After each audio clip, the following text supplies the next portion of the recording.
Hey everyone, I am going to be unboxing the new Note 9 today, which I'm super excited about. I've always been an iPhone user, so this is going to be totally new to me, and I'm super excited to start using this phone. I've only heard really good things about it.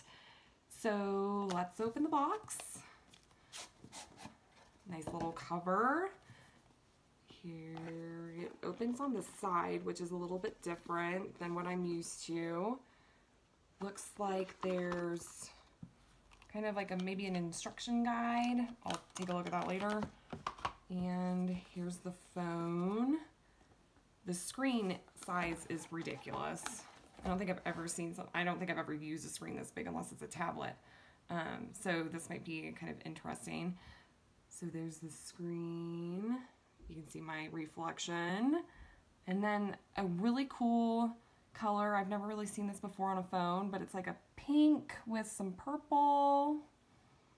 As long as it's pink, I'm good with it. And everything else is kind of in the box as far as what I need for components to charge my phone or if I need headphones. So anyways, I'm going to be using this phone for the next month. I'm going to be posting on it on our social, and then also we are going to be blogging about it. And I'm kind of excited because I've never used anything like this before, so it's going to be my first, and I really think that I'm either going to love it, maybe have some mixed feelings about it, or I'm just always going to be an iPhone user, which I hope that's not the case because I really am excited to start using this phone. So I hope you join my journey, and if you have any questions, please feel free to reach out.